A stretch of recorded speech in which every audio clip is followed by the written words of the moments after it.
جرمنی میں مقیم ایک احمدی دوست کے سنائے آنکھوں دیکھے واقعے نے میرے ذہن پہ بہت اثر چھوڑا. اچھا.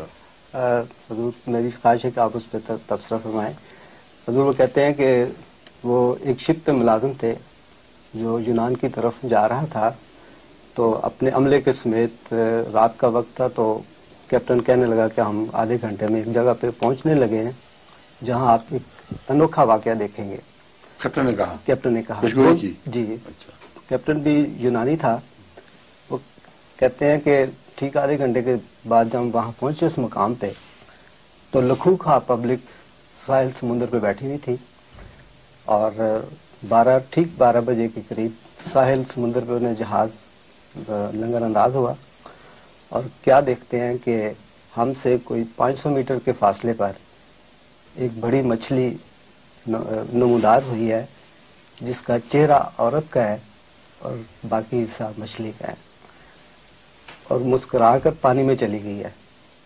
ابھی تو درایت کی بات ہو رہی تھی، وہ بھول ہی گئے.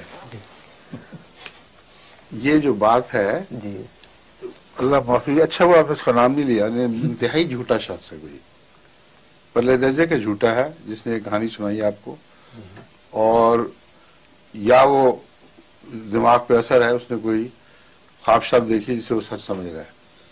یہ ابھی کا واقعہ ہے نا، اس موجودہ دور کا ہی ہے، چند سال پہلے. ہاں.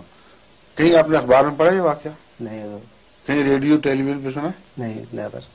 یہ کیسے ہوا اتنا بڑا واقعہ ہو رہا ہو اور دنیا نوٹس ہی نہ لے، اس کا اشارتاً بھی نہ واقعہ رونما ہوا ہو؟ اور پھر وہ تھا کون سا ولی اللہ جس نے کہا آدھے گھنٹے میں تم یہ دیکھو گے؟ اس کو کس نے بتایا تھا؟ وہ کہنے لگا کہ یہ ہر سال ہوتا ہے واقعہ. لو اور جھوٹ. اور آج کے دن اور آپ کا بھولا پن بھی کمال ہے، میرا خیال ہے حد ہی ہو گئی. آپ نے کیوں نہیں اس کو جواب دیا کہ تم کس دنیا میں بستے ہو یا مجھے کیا سمجھتے ہو؟ معقول ہر سال ہوتا ہے، دنیا کو پتہ ہی نہیں چلتا سوائے اس کیپٹن کے اور سوائے ان صاحب کے جو جہاز پہ سوار تھے ساتھ. کہیں آپ نے سنا یہ واقعہ؟ نہیں، میں نے نہیں سنا.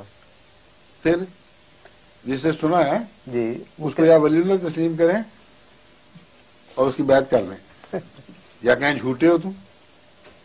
کسی تو شکل ہی کوئی نہیں بنتی، لازماً جھوٹا ہے. جی اتنا واقعہ جو آپ بتا رہے ہیں، دنیا کے پردے پہ کہیں کوئی اشارہ بھی نہ ملے، کوئی نہ اخبار نوٹ کرے نہ ٹیلی ویژن نوٹ کرے، جبکہ وہ U F Os unidentified objects جو ہوتے ہیں ان کا ذرا سے بھی کوئی اشارہ کر دے تو شور پڑ جاتا ہے سب دنیا میں کہ وہ ڈسک دکھائی گئی جہاں ایلینز آئے تھے. اتنا بڑا واقعہ لوگ اس کو نظر انداز کر رہے ہیں. مزید کہنے لگے کہ یہ بس کافی ہو گئی. ٹھیک ہے، مزے ہیں اس کے جس کو ایسے بھولے بھالے آدمی اپنی گپیں مارنے کے لیے مل جاتے ہیں. یہ میرینرز کی عادت ہے، جو جہازوں پہ کام کرنے جانے والے ملاح پرانے قدیم زمانے سے ہی گپے بنانا اور کہانیاں بنانا سمندر کی، یہ ان کی سرشت میں داخل ہے. سمجھے؟ انگلستان میں بھی بھری پڑی ہیں ایسی کتابیں، بہت سی پوئٹری اس مضمون پر ہے. اینشنٹ میرینر ہے جو ایک کہانی بنا کے سنا رہا ہے، بڈھا بابا جو سمندر کے سفر سے واپس آیا ہے. یہ سندباد جہازی کی کہانیاں سب سمندری سفر سے تعلق رکھتی ہیں. یہ تو پرانی قدیم سے عادت ہے، اور قدیم ہی سے ان کو بھلے بھلے آدمی مل جاتے ہیں. ٹھیک ہے.